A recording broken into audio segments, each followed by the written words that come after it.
Hello, Madridistas. Good evening, good afternoon, good morning, wherever it is that you're tuning in from. So, the game we've all been looking forward to seeing, I don't know for others, but I know a couple of people have been looking forward to seeing this, just officially ended.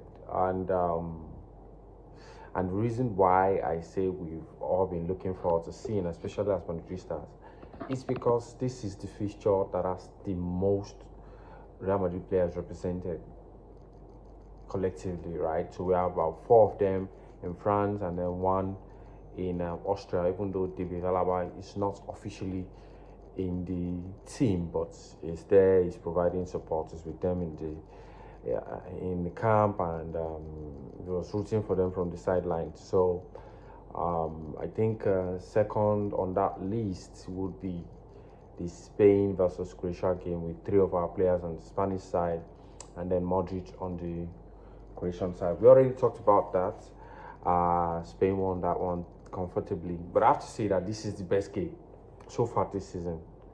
This is the best game so far. It is so eye-octane. Like, why am I just properly discovering? Like, I watched Manchester United, but I don't remember if this was how they played under Rafa. I love this eye-octane football. Now I see where Klopp actually got it from. I love this eye-octane football, like what we call mass attack, mass defense. These guys, they lose the ball, they 2, 3, 4 people are onto you. And France were really smart in trying to exploit it. They really tried. They created some really good chances, but they just could not convert. Like, Mbappe missed a chance that it would normally bury. It was really, really weird. It was really, really weird, right? It's the best game I've seen so far. Like, I was engaged from the beginning till the end. That's how interesting this game is. Kudos to the Austrian side. Like, I have to give it to them. Really, really good game. Well executed. They were unfortunate to concede that goal through an error that was forced by a brilliant play by Mbappe. But other than that, at the first half, they had equal possession. Second half, the game ended with them having 51% of possession and 49. They people that were like, you've seen, if you've been blaming England for playing too conservatively, France has one of the best attacks, if not the best team in the entire tournament. They were pushed back so many times. They were outmuscled. A lot of the time, they were outrun. Oh my God, these guys have like 2 or 3 extra longs the way they played today. I want to see. I'm definitely going to be watching each and every one of their games. I had no idea they play like this. And if this is what Ralf Ragnick has done to this team, oh my God, he's an excellent coach. Like, they understood the assignments, each and every one of them. Yes, they misplaced some passes, a lot of them actually.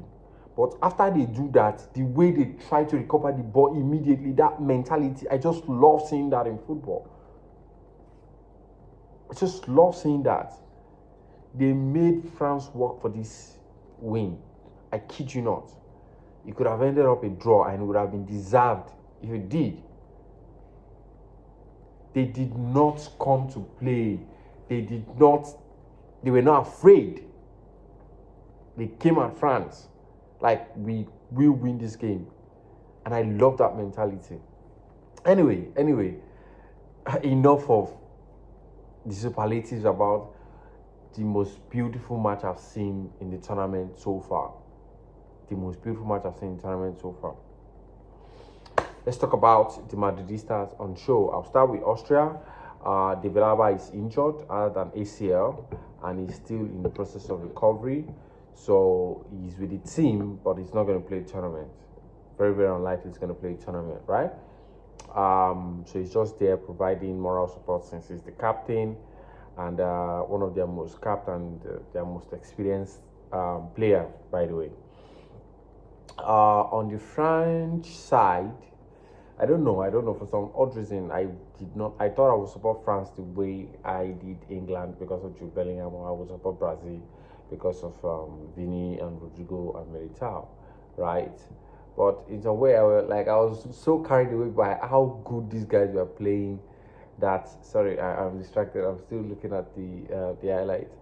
I was so carried away and distracted by how good these guys were. I was like, I was actually rooting for them to get an equalizer. The game was that mad, right? Mbappe featured for almost the entire length of the game until he got injured. I hope he's okay though. Because it looks really nasty. Like, I think he broke his nose. I'm looking at it right now, right? And he did something cynical. He was being treated. He was being attended to outside, and he saw, like, he still realized that his team was under pressure, and he came back inside the pitch after he had gone out to sit on the floor, and he got a yellow card for that. But an average game from Mbappe. Like, he had some really nice touches, and he was responsible for forcing that error that led to France's goal. But other than that, did not necessarily do much. He connected well with Tchouameni, who was bombing forward and backward on that left-hand side. Amazing player, by the way. I think Thuram did well as well. He was interchanging with Mbappe at some point. He'll be on the left. At some point, he'll play in center forward. He was just interchanging with, I think Dembele could have done better. His end product, like I said, like Kian would always say, right? Sometimes he likes Dembele because sometimes you don't know what version of him you're going to get. So, yeah, that was that. Camavinga came in the 70th minute and did not really have much to do. He was brought on to basically slow the game down, right? Because these guys were so high octane that France was disoriented for a really long time. Another player that really, it's not a Madridista, by the way. N'Golo Kante is a machine. Oh my God, that's an amazing player. Incredible game from him today. It was everywhere. I think he should have had the most block and the most interception. And he was going forward with the ball. And he was composed and calm and confident. And it was just so beautiful to watch. I'm like, dude, what are you doing in Saudi Arabia? But anyway. This was a very good game. Tchouameni did not play, did not feature in the game. Mendy did not feature in the game. Like I said, Hernandez had a really good game, right? So I'm not surprised Mendy didn't feature. Because of the game plan, they needed to go forward, and Mendy does not necessarily offer that based on what we know of him in Real Madrid. And Tchouameni just getting back from injury, so I'm not. If I was Deschamps, I'm not gonna rush him. Anyway. But 3 points for France. They will be happy to take that away. They'll be happy to take that away. It was a really difficult game, so it's the first game. Hopefully, they build up on that. I also, lastly, want to talk about the Ukraine versus Romania game that Ukraine lost 3-0, and the only Madrid player that featured in that game is Andre Lunin, who made a silly mistake in the first goal. I think should have done better in the second goal, and he had a terrible day, very terrible day. And there's debate floating online about why people should see the reason behind him sitting on the bench when a Couture is fit, right? And I want to say that his performance today made their case for them. I'm not going to judge him over just this one game because he had an incredible season, but it was a shit show from Andre Lunin. Hopefully he bounced back. Hopefully the coach is still confident in him in the follow-up games, right? But that's it from me. Like I said, under 10 minutes, I'm always careful. But it's amazing. Thank you for always watching.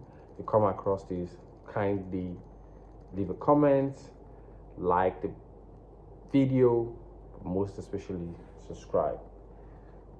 So I'll see you again. Hala Madrid.